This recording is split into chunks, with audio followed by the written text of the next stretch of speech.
Dear students அனைவருக்கும் வணக்கம். Sub inspector of police examination மற்றும் இரண்டாம் நிலை காவலர் தேர்வுக்கு டிஎன்பிசி தேர்வுக்கு படிக்கக்கூடிய ஸ்டூடெண்ட்ஸ், சயின்ஸ் பேக்ரவுண்ட்ல நாளைக்கு எஸ்ஐ ஃபிங்கர் பிரிண்ட்டுக்கு படிக்கக்கூடிய ஸ்டூடெண்ட்ஸ் யாராக இருந்தாலும் சரி, இந்த சயின்ஸ் புக்கை நீங்க பயன்படுத்தலாம். ஸ்கூல் புக்கில் இருக்கக்கூடிய கண்டென்ட்டை தொகுத்து உங்களுக்கு ஒரு எளிமையான முறையில் படிக்கும் வகையில் இதை நான் கிரியேட் பண்ணியிருக்கேன். ஸோ சாம்பிள் பேஜஸ் எல்லாமே உங்களுக்கு ஸ்க்ரோல் பண்ணி காட்டுறேன். புக்கு தேவைப்படக்கூடிய மாணவர்கள் இப்போ ஆஃபர் போயிட்டு இருக்கு. டிஸ்கிரிப்ஷனில் உங்களுக்கு டீட்டெயில்ஸ் கொடுத்துருக்கேன், பார்த்து நீங்கள் தெரிந்து கொள்ளலாம். ஸோ அதை பார்க்கறதுக்கு முன்னாடி புக்கில் என்ன இருக்குது அப்படிங்கிறது தெரிஞ்சுட்டு நீங்கள் வாங்கினீங்க அப்படின்னா உங்களுக்கு கொஞ்சம் பெனிஃபிட்டாக இருக்கும். ஸோ ஃபிசிக்ஸ் அப்படின்னு எடுத்துட்டோம்னா நமக்கு ஃபிசிக்ஸில் பார்த்தீங்கன்னா மொத்தம் ஒரு 9 ஹெட்டிங் இருக்கும். ஸோ அந்த ஒவ்வொரு ஹெட்டிங்கும் தனித்தனியாக பிரித்து ஸ்கூல் புக்கில் இருக்கக்கூடிய லெசன்ஸை உங்களுக்கு கொஷின் பேங்க் டைப்பில் கொடுத்துருக்கேன். அதாவது ஒவ்வொரு லெசனில் அதிகபட்சம் எவ்வளோ கொஷின்ஸ் எடுக்க முடியுமோ அந்த மாதிரி தான் எடுத்திருக்கேன். ஒவ்வொரு லெசனுமே அப்படி தான். ஸோ ஒரு லெசனில் ஆவரேஜாக 100 கொஷின் இருக்கும். சில லெசன்ஸில் 200 கொஷின்ஸ் கூட இருக்கும். சில லெசன்ஸில் 20-30 கேள்வி தான் இருக்கும். ஏன் அப்படின்னா அந்த லெசனில் எவ்வளோ மேக்ஸிமம் எடுக்க முடியுமோ அட்டை டு அட்டை அந்த மாதிரி தான் ஃப்ரேம் பண்ணியிருக்கேன். ஸோ காந்தவியல்னு எடுத்துட்டீங்கன்னா காந்தவியல் எங்கெங்கே இருக்கோ அதுலேருந்து கொஷின்ஸ் இருக்கும். ஒளியியல் எடுத்துட்டோம் அப்படின்னா அதுவும் அதே போல தான். ஸோ அதே போல் கெமிஸ்ட்ரியும் லெசன் வைஸ் அதோட டாபிக் எடுத்து அந்த டாபிக்லேருந்து சிலபஸை ஃப்ரேம் பண்ணியிருக்கேன். ஓகேங்களா? நிறைய மாணவர்கள் இதை பயன்படுத்திட்டு இருக்காங்க. நிறைய பேர் சக்ஸஸ் பண்ணி எனக்கு வாட்ஸ்அப்லேயும் மெசேஜ் பண்ணுறாங்க, உங்கள் புக்கு பயன்படுத்தி நான் நிறைய தேர்வில் சக்ஸஸ் பண்ணி வச்சிருக்கிறேன் சார் அப்படின்னு சொல்கிறாங்க. உயிரியல் பயாலஜி எடுத்துட்டீங்கன்னா உங்களுக்கு அதே போல் டாபிக் வைஸ் பிரித்து கொடுத்துருப்பேன். பார்த்தீங்கன்னா மனித உறுப்பு மண்டல செயல்பாடுகள், அந்த மனித உறுப்பு மண்டலம் அப்படின்னு எடுத்துட்டோம்னா பார்த்தீங்கன்னா 6th ஸ்டாண்டர்டு அப்படின்னு கொடுத்துருக்கேன் பார்த்தீங்களா, டேர்ம் 2. ஆனால் இந்த புக்கில் என்னன்னா கிட்டத்தட்ட அது மட்டும் 80 பக்கங்கள் கொடுத்துருக்கேன். 6ஆம் வகுப்புல இருந்து 11th 12th பயாலஜி இதில் கவர் பண்ணி கொடுத்துருக்கேன், இந்த ஒரு பர்டிகுலர் டாபிக் மட்டும். ஏன்னா அந்த 10 உறுப்பு மண்டலங்களையும் லைன் பை லைனா ஓல்டு புக்கு நியூ புக்கு எல்லாத்தையுமே கம்பைன் பண்ணி எடுத்து கொடுத்துருக்கேன். ஸோ மொத்தம் 101 லெசன். நீங்கள் பார்க்கக்கூடிய இந்த 101 லெசனும் கொஷின்ஸ் எப்படி இருக்கு அப்படிங்கிறத நம்ம பார்க்கலாம். ஸோ சாம்பிள் பார்ப்போம். இடையில ரேண்டமாக நம்ம ஒரு டாபிக் எடுத்துக்கலாம். 8th ஸ்டாண்டர்டு அளவீட்டியல் அப்படிங்கிற டாபிக் எடுத்துட்டோம் அப்படின்னா இதான் ஃபர்ஸ்ட் கொஷின் ஸ்டார்ட் ஆகி அதிகபட்சம் அந்த லெசனில் எவ்வளோ கொஷின்ஸ் ஃப்ரேம் பண்ண முடியுமோ அவ்வளோ கொஷின்ஸ் ஃப்ரேம் பண்ணியிருக்கேன். பார்த்தீங்கன்னா இந்த 16வது கொஷின்லேருந்து 22வது கொஷின் வரைக்கும் நீங்கள் படித்தாவே எக்ஸாமில் ஒரு கொஷின் அடிக்க முடியும். அதனால் எந்த கொஷினுமே மிஸ் பண்ணியிருக்க மாட்டேன். அதனால் நீங்கள் நம்பிக்கையோட பயிற்சி எடுத்தால் போதும். இதை பயிற்சி எடுத்துட்டா போதுமா சார், வேறு எதுவும் தேவையில்லையா? 100% உங்களுக்கு வேறு எதுவுமே தேவையில்லை. ஏன்னா மேக்ஸிமம் நம்ம 11th 12th போக மாட்டோம். பட்டு சில பேர்த்துக்கு கொஞ்சம் படித்தா நல்லா இருக்குமே அப்படின்னும் சில பேர்த்துக்கு தோணும். அதுவும் முக்கியமான கொஷின்ஸ் எல்லாமே இதில் கவர் பண்ணியிருக்கேன். அப்போ இதில் மட்டும் பார்த்தீங்கன்னா 73 கொஷின்ஸ் கொடுத்துருக்கேன். 8th ஸ்டாண்டர்டு அளவீட்டியல் டாப்பிக்கில் மட்டும் 73 கொஷின்ஸ். இவ்வளோ தான் எடுக்க முடிஞ்சது. எந்த கொஷினுமே மிஸ் பண்ணியிருக்க மாட்டேன். சரிங்களா?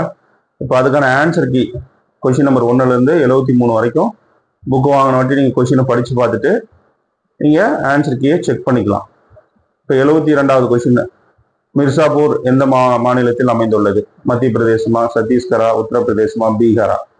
இப்போ இதில் உங்களுக்கு ஆன்சர் தெரிஞ்சால் பாருங்க, தெரியல அப்படின்னா உத்தரப்பிரதேஷ் அப்படின்னா நமக்கு 72ல் சி ஆப்ஷன் எடுத்து நம்ம மார்க் பண்ணி வச்சுக்கலாம். சரிங்களா? அதே மாதிரி புக் பேக் இதில் உங்களுக்கு கிளீனாக கொடுத்துருக்கேன். 9th ஸ்டாண்டர்ட் எடுத்துட்டோம்னா அளவீட்டில் இதில் எவ்வளோ கொஷின்ஸ் பாருங்க. நீங்களே லைவா எவ்வளோ இருக்கு அப்படிங்கிறத தெரிஞ்சுக்கிட்டு நீங்கள் ப்ராக்டிஸ் பண்ணீங்கன்னா உங்களுக்கு ரொம்ப யூஸ்ஃபுல்லாக இருக்கும். 9th ஸ்டாண்டர்டில்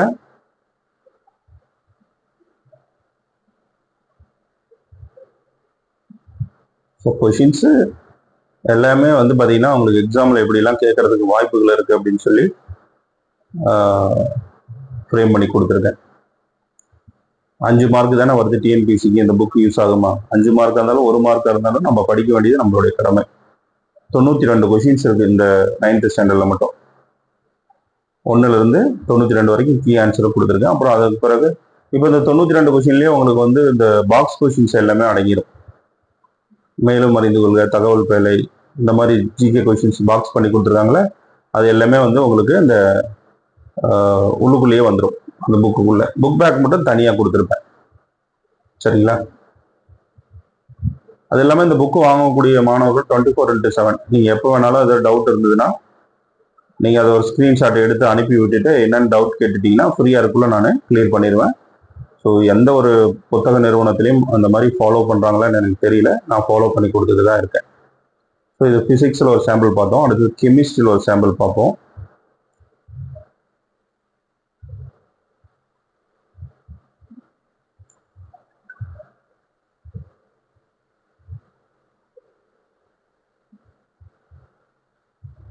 கெமிஸ்ட்ரி வந்துருச்சு. கெமிஸ்ட்ரியில்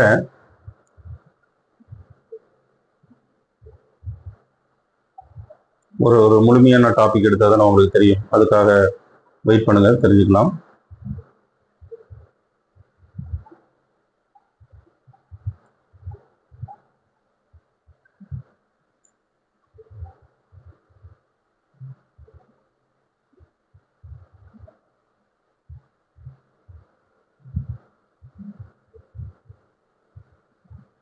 செவன்த் ஸ்டாண்டர்டில் அணு அமைப்பு அப்படிங்கிற டாபிக்.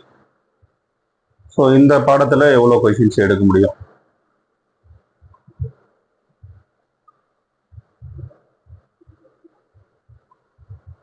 பார்த்தீங்கன்னா இந்த 18 to 20 3 கொஷின், புரோட்டானை கண்டுபிடிச்சது, எலக்ட்ரானை கண்டுபிடிச்சது, நியூட்ரானை கண்டுபிடிச்சது, இந்த 3லேருந்து ஒரு கொஷினை போலீஸ் எக்ஸாமுக்குள்ள ரெகுலராக கேட்டுகிட்டே இருப்பாங்க. ஸோ அதெல்லாம் பார்த்தீங்கன்னா ஈஸியாக உங்களுக்கு இருக்கும் ப்ராக்டிஸ் பண்ணுறதுக்கு. இந்த டாப்பிக்கில் மட்டும் பார்த்தீங்கன்னா உங்களுக்கு 40 வினாக்கள் ஃப்ரேம் பண்ணியிருக்கோம். ஸோ அதுக்கப்புறம் புக் பேக்.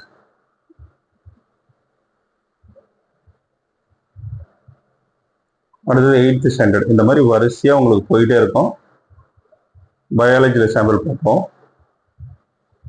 பயாலஜியில் எது வேணால் எடுத்துக்கலாம், ஒவ்வொரு டாப்பிக்கிலும் எடுத்துக்கலாம்.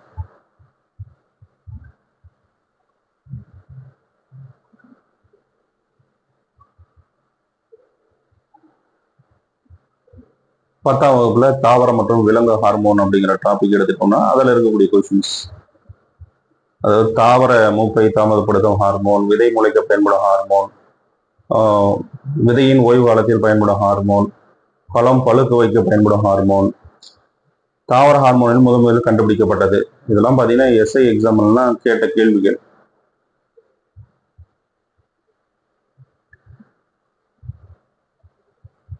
ஸோ இந்த டாப்பிக்கில் வந்து பார்த்தீங்கன்னா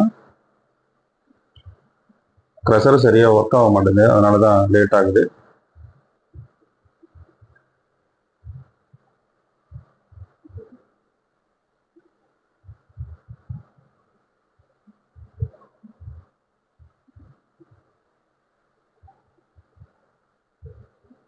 ஆ 76 கொஷின்ஸ் எடுத்திருக்கோம் சரிங்களா, தாவர ஹார்மோன் அப்படிங்கிற டாப்பிக்கில் 10th ஸ்டாண்டர்டில். So key answer book back பழக்கம் போல். ஓகேங்களா. ஸோ ஸ்க்ரீனில் தெரியக்கூடிய புக்கு தான், தேவைப்படக்கூடிய மாணவர்கள் வாங்கி பயன்படுத்த முயற்சி பண்ணுங்கள். யாரையும் நான் கம்பல் பண்ணல. உங்களுக்கு தேவைன்னா நீங்கள் கேஷ் ஆன் டெலிவரிலாம் ஆர்டர் பண்ணி பர்ச்சேஸ் பண்ணிக்கலாம். Thank you, all the best.